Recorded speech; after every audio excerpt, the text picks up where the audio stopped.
बोली पुरुषोत्तम भगवान की।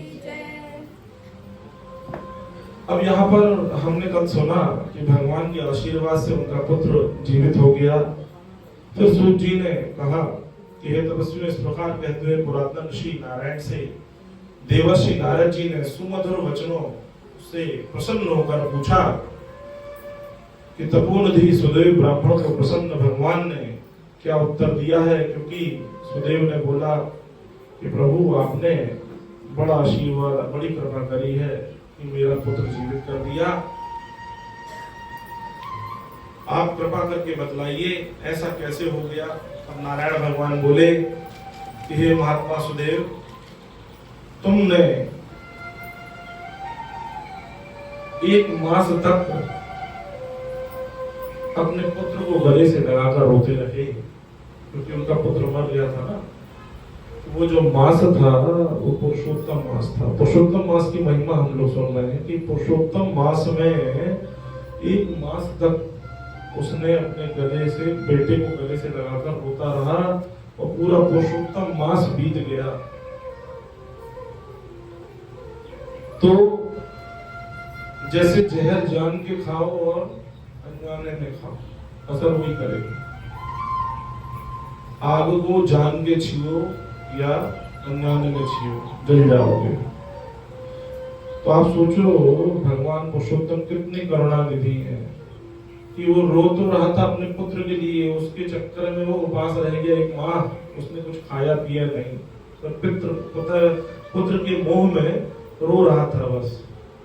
तो हमारे नारायण जो है इतने करुणानिधि है कि उन्होंने कहा कि आपने 1 मास तक कुछ भी नहीं खाया और उस पुरुषोत्तम मास की आपसे आराधना हो गई। इस पुरुषोत्तम मास में जो व्यक्ति 1 दिन भी उपास करता है ना, उसके असंख्य पाप नष्ट हो जाते हैं और सीधे वैकुंठ धाम हो जाते हैं। तो आपने पूरा मास बिता दिया है बिना भोजन के। तो हे तपोधन, आपको 1 महीने तक यह मेघ के जल के समान यह समय जो मिला है, इतनी अवधि में आपका उपवास हो गया।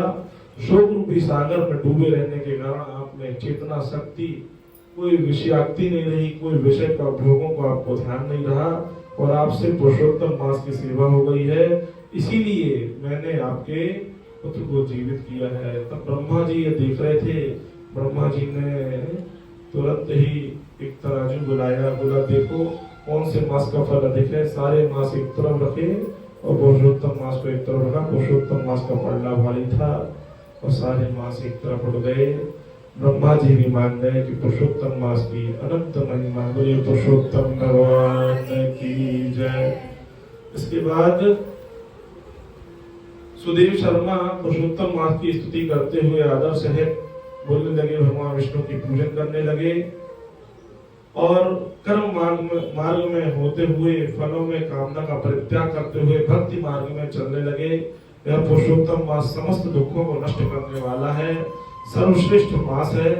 ऐसा जानकर हर तीसरे वर्ष में जब यह मास आता था तो श्री हरि विष्णु की ऐसे ही उपासना, ऐसे ही उपवास रहकर पूजन भजन करते थे और अंत समय में वह सीधे वैकुंठ धाम को गए हैं। इसके बाद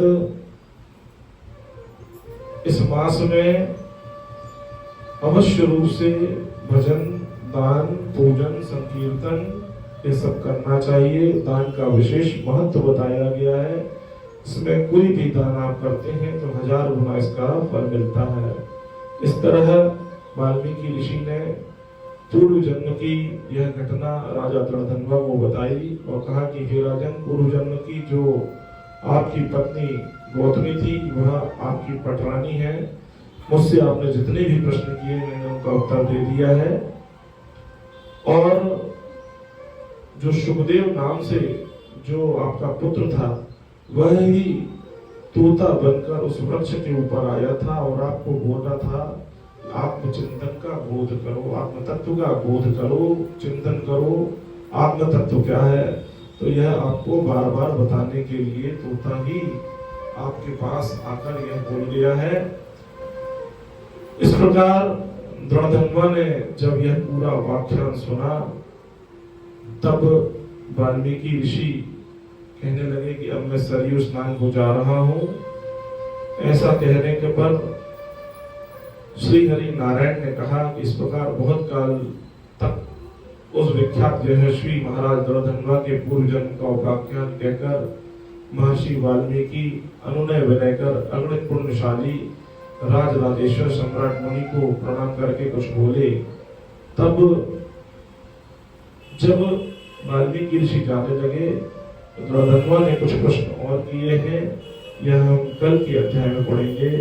यदि श्री बृहन नारदीय पुराणे पुरुषोत्तम महात्म्य श्री नारायण नारद संवादे सांबरी पुरुषोत्तम भगवान की जय।